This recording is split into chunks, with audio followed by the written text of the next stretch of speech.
वाह, क्या आईपीओ है। वाह क्या आईपीओ है, खास सेगमेंट हमारा। और पिछला हफ्ता थोड़ा सूना रहा, आईपीओ नहीं थे, कुछ एक लिस्टिंग देखने को मिली, लेकिन हमने लगातार हर रोज़ आपके लिए कार्यक्रम लेकर के आए और आईपीओ से जुड़ी हुई जो भी बातें महत्वपूर्ण हो सकती हैं आपके साथ चर्चा की। लेकिन ये हफ्ता काफ़ी महत्वपूर्ण होने वाला है आईपीओ के लिहाज से, क्योंकि इस हफ्ते कल से जो है एक्शन देखने को मिलेगा और आज एक तरीके से कर्टन रेजर हम कर रहे हैं उसका। और शौर्य हर रोज़ की तरह हमारे साथ जुड़ चुके हैं बताने के लिए कि अगले हफ्ते कहाँ कहाँ आपको नज़र रखनी है, और डिटेल में आपको आने वाले दिनों में जैसे जैसे आईपीओस खुलेंगे हम और डिटेल में भी जाएंगे, कितना हर रोज़ जीएमपी क्या चल रहा है, सब्सक्रिप्शन के आंकड़े क्या दिख रहे हैं। लेकिन अभी समझ लीजिए मोटे मोटे फंडामेंटल्स। शौर्य शुरू करें। जी बिल्कुल, शुरू करते हैं। उस आईपीओ से इसका बहुत इंतजार था। पहले बता दें, इस हफ्ते 5 आईपीओ आने वाले मेन बोर्ड पर, और एक आईपीओ है जिसका काफी टाइम से इंतजार चल रहा था, वो है टाटा टेक्नोलॉजीज। और इंतजार काफी लंबा था, तो वो ऑलरेडी जीएमपी में रिफ्लेक्ट हो रहा है। जैसे हमने बताया था कि इसका प्राइस बैंड निकल के आया है 475 से लेकर 500 रुपीज़ पर शेयर का। यह आईपीओ 22 से 24 नवंबर तक खुलेगा और कंपनी 3000 करोड़ उचारने को देख रही है। लेकिन कंपनी के पास खुद कुछ नहीं जाएगा, सारा ऑफर फॉर सेल है। लेकिन बहुत उम्मीदें है इस कंपनी से, और इसीलिए 350 रुपीज़ का जीएमपी ऑलरेडी चल रहा है। यानी अभी आईपीओ खुला भी नहीं है और ऑलरेडी इसे 70% का प्रीमियम मिल रहा है ग्रे मार्केट में। तो अभी इसमें क्वेश्चन ये आता है रवि सर से कि सर काफ़ी चांसेस है सब्सक्रिप्शन अच्छे खासे आएंगे और काफ़ी लोगों को नहीं मिल पाएगा, और इतना प्रीमियम है तो हो सकता है लिस्टिंग काफ़ी अच्छी मिले। तो क्या लॉन्ग टर्म के व्यू से पोजीशन बना सकते हैं वो लोग जिन्हें नहीं मिले और लिस्टिंग में फ़ायदा ना उठा पाए? देखिए, जितना क्रीम है वो आपको एक्चुअली में लिस्टिंग पे ही आपको देखने को मिलेगा। लोगों का अट्रैक्शन इसलिए होता है क्योंकि शौर्य जी, यहाँ पर अगर आप 70% प्रीमियम देख रहे हैं तो ये उम्मीद की जाती है कि एटलीस्ट आपको 20-30% प्रीमियम मिल जाएगा। लेकिन अगर वो ऑलरेडी उस रेट से ऊपर चला गया तो वो वैल्यूएशन वाइज हाई हो जाएगा, और तब आपको फिर जो इन्वेस्टर जब थोड़ा बहुत निकलना शुरू करेंगे, धीरे धीरे निकलेंगे, आप उनका इंतजार करिए और प्राइस को सेटल हो जाने दीजिए। एक बार ओपन होगा तो हम लोग ज्यादा अच्छी टिप्पणी कर पाएंगे, वैल्यूएशंस चेक कर पाएंगे। अभी कहाँ ओपन होगा इस चीज का बड़ा कम है। लेकिन एक ट्रिक यहाँ पर जरूर मैं कहूंगा कि जो लोग भी अप्लाई करें वो लोग हायर बैंड को अप्लाई करें। हायर बैंड मतलब प्राइस बैंड आता है ना, जो रेंज होती है। कोशिश मत करिए कि 2 रुपए 3 रुपए नीचे मिले, हायर बैंड को अप्लाई करिए जिससे कि आपके चांसेस थोड़े बढ़ जाए। तो आपके चांसेस बढ़ जाएं, इसके लिए आपको जो है हायर बैंड की तरफ अप्लाई करना चाहिए सर, क्योंकि इस आईपीओ का काफ़ी लंबे समय से इंतज़ार था। तो क्या जो निवेशक हैं, मतलब क्योंकि एक साथ 4 आईपीओ खुल रहे हैं, तो क्या उनको सबको टाटा में ही, टाटा टेक में ही जाना चाहिए, या जिसकी क्षमता सिर्फ एक आईपीओ में लगाने की हो उसको बाकी के विकल्पों को भी पहले जज करना चाहिए, या सिर्फ एक ही विकल्प पे ही फोकस करना चाहिए? देखिए, बड़ा टफ क्वेश्चन कहूंगा, लेकिन मैं बहुत क्लियर आंसर देता हूं। अगर टाटा टेक की पॉसिबिलिटी और प्रोबेबिलिटी अभी इस हिसाब से देखा जाए, अभी तो हालांकि कुछ नंबर्स नहीं आए हैं लेकिन काफी कम दिखाई दे रहे हैं, क्योंकि जैसा शौर्य ने बताया जीएमपी 70% किसी आईपीओ के पहले ही हो जाने का मतलब होता है कि जबरदस्त आपको सब्सक्रिप्शन यहाँ पर देखने को मिलेगा। तो लॉटरी सिस्टम है, ट्राई कर सकते हैं, ट्राई करने में जाता नहीं। अगर मिला तो आपकी लॉटरी निकल गई, नहीं मिला तो अदर जो आईपीओ है उनमें अपॉर्चुनिटीज तो आपको देखनी चाहिए। जी तो ये फिलहाल ये फिलहाल यहाँ पर स्थिति निकल के। जी कुछ कहना चाह रहे हैं आप? जी सर, एक क्वेश्चन और आया है कि कुछ ग्राहक पूछा था मुझसे लोगों ने कि कुछ ऐसे जो एग्जिस्टिंग इन्वेस्टर्स हैं टाटा के, उनको टाटा की तरफ से ऑफर आया कि आप उसमें इन्वेस्ट करें, तो अगर वो उस ऑफर के थ्रू करेंगे तो क्या ज्यादा चांसेस है कि उन्हें आईपीओ मिल सकता है? फिर अगर वो नॉर्मल रिटेल के लगाएंगे तो भी सेम ही रहेगा? नहीं, बिल्कुल शौर्य ने बहुत अच्छा सवाल पूछा है। जो टाटा मोटर के जिन लोगों ने शेयर खरीद रखे हैं उनको वहां पर एक प्रिविलेज दिया जाएगा। अगर आप प्रिविलेज के हकदार हैं तो बिल्कुल प्रिविलेज से ही अप्लाई करिए, क्योंकि उसमें आपके चांसेस ज्यादा हैं। हाँ, ये सवाल था। और सर इसमें ये भी था कि मुझे किस तरीके से, मतलब क्या मैं रिटेल और जो प्रिविलेज कैटेगरी है मैं दोनों में अप्लाई कर सकता हूँ या किसी एक में ही कर सकता हूँ? इस पर अगर आप थोड़ा सा स्पष्टीकरण कर दें तो बड़ा बेहतर रहेगा। देखिए, सबसे बड़ी बात है कि आप दोनों में तो नहीं कर सकते, आप एक ही में कर सकते हैं। और मुझे ऐसा लगता है कि आपको प्रिविलेज कैटेगरी में ही यहाँ पर अप्लाई करना चाहिए, क्योंकि वहां पर आपको बेनिफिट मिलेगा। लेकिन हालांकि अब बहुत से लोगों को क्लियरिटी नहीं है, लेकिन अब टाटा मोटर के शेयर खरीदने से आप प्रिविलेज कैटेगरी में नहीं आएंगे, इसलिए वो भी कोशिश छोड़ दीजिए। अगर आप आज सोचें कि टाटा मोटर का शेयर खरीद लें या 2 दिन पहले भी खरीदा हो तो वो नहीं आएगा। तो इस बात का ध्यान रखिए और फिर आपको रिटेल कैटेगरी में अप्लाई करना पड़ेगा। तो क्लियरिटी रखिए, और अगर जिनका प्रिविलेज कैटेगरी आ रहा है उनको जरूर प्रिविलेज में अप्लाई करना चाहिए। मोटो जोशी का ही सवाल है, अभी जैसे आपसे बातचीत करते करते आ गया और उन्होंने भी यही पूछा है, सेम सवाल पूछा है कि उनके पास वो लंबे समय से जो है टाटा मोटर्स के शेयर हैं।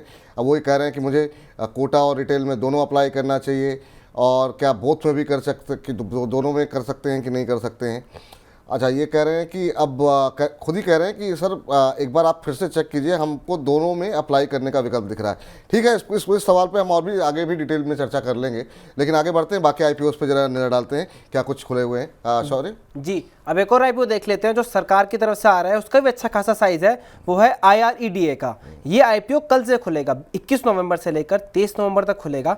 इसका प्राइस बैंड काफ़ी रीजनेबल रखा है, 30 से 32 रुपीज़ पर शेयर का, लेकिन आईपीओ का साइज अच्छा खासा है। टोटल 2150 करोड़ रुपए आईपीओ से जुटा रहे हैं, जिसमें से 13 करोड़ फ्रेश इशू है और ऑफर फॉर सेल के जरिए 860 करोड़ रुपए मिलेंगे। जीएमपी चल रहा है इसका 7 रुपीज़ पर शेयर का।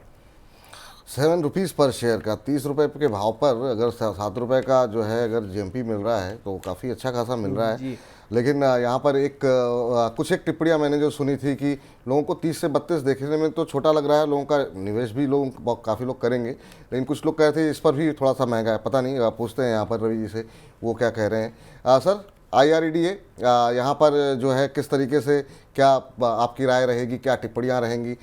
7 रुपये का अभी भी आप प्रीमियम हम देख रहे हैं ग्रे मार्केट में देखने को मिल रहा है, तो 30 रुपये के शेयर पे 7 रुपये का प्रीमियम तो काफ़ी ज़्यादा होता है। अभी क्या सलाह रहेगी आपकी?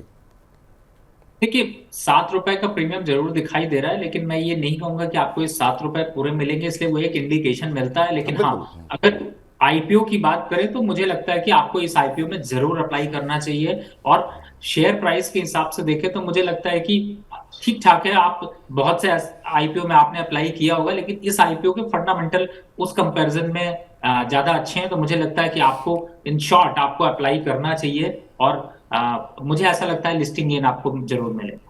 तो लिस्टिंग गेन आपको जरूर मिलेगा। तो अब तक हमने 2 आईपीओ डिस्कस किए हैं, टाटा टेक्नोलॉजी, IREDA। तो इन दोनों में ही निवेश की सलाह दी गई है, फंडामेंटल्स अच्छे दिखाई दे रहे हैं।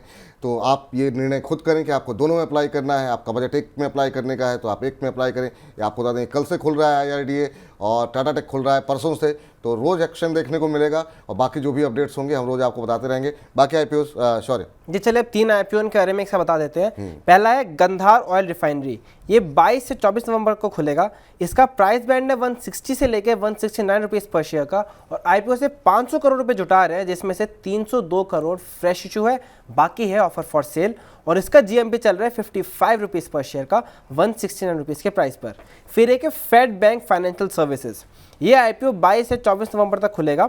इसका प्राइस बैंड है 133 से लेके 140 रुपीज़ पर शेयर का, और इस आईपीओ का साइज है लगभग 1100 करोड़ के आसपास का, जिसमें से फ्रेश इशू है 600 करोड़ का और बाकी 500 करोड़ के आसपास का ऑफर फॉर सेल है। इसका जीएमपी केवल 8 रुपये पर शेयर का चल रहा है। और आखिरी आईपीओ जो इस हफ्ते आने वाला है वो है फ्लेयर राइटिंग, वो है 22 से 24 नवंबर तक खुलेगा वो भी, और उसका प्राइस बैंड है 288 से लेकर 304 रुपीज़ पर शेयर का। और कंपनी आईपीओ से 600 करोड़ के आसपास जुटा रही है, जिसमें से 300 करोड़ से थोड़ा कम फ्रेश इशू है और बिल्कुल 300 करोड़ के आसपास ऑफर फॉर सेल है। इसका जीएमपी चल रहा है 65 रुपीज़ पर शेयर का, 304 रुपये के प्राइस पर। तो फ्लेयर राइटिंग, गांधार ऑयल, इसके अलावा आपको बता दें कि जो एक और आईपीओ जो खुला हुआ है, इन तीनों पे ही राय जानते हैं। और उसके अलावा हमारे साथ जो मोटो जोशी जी के जो सवाल है एक और आया है, कह रहे हैं सर IREDA में मुझे कहीं डर लग रहा है कहीं LIC जैसा हाल ना हो जाए। तो लोग अपनी अपनी टिप्पणियाँ दे रहे हैं, कह रहे हैं यही मुझे इस बात की टेंशन है। सर, फेड बैंक फाइनेंशियल और ये बाकी जो 3 आईपीओ टोटल जो हैं, इन पे आपका व्यू क्या है, और इनमें से अगर इन 3 में से कोई ऐसा आईपीओ जो आपको अच्छा लग रहा हो?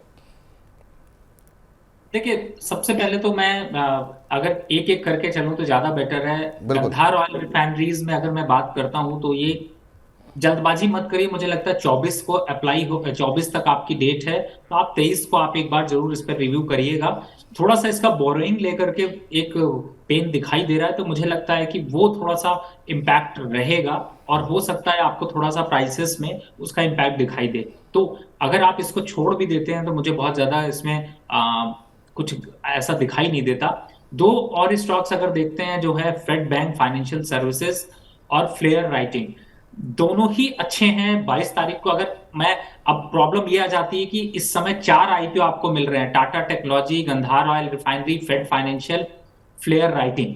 अब इनकी मैं रैंकिंग कर दूं तो शायद बेटर होगा। पहला तो आपका टाटा टेक्नोलॉजी है, दूसरा आपका फेड बैंक है, तीसरा आपका फ्लेयर है और चौथा है गंधार। तो अब आपको क्लियर हो गया। अब इसी हिसाब से आप इनमें अप्लाई करिए। सर इस लिस्ट में आपने IRDA का नाम नहीं लिया सर? देखिए IRDA का मैंने इसलिए नहीं लिया क्योंकि 21 से 23 में वो खत्म हो जाएगा। मैंने 22 से 24 की अच्छा सीरीज में अच्छा ठीक ठीक ठीक ठीक, जी जी तो जी जी।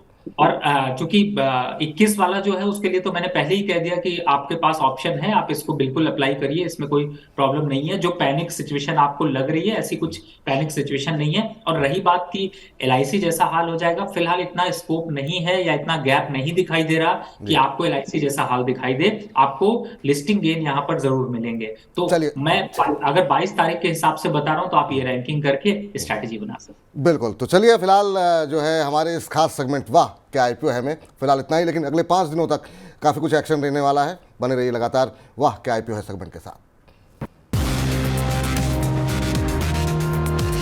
वाह क्या आईपीओ है।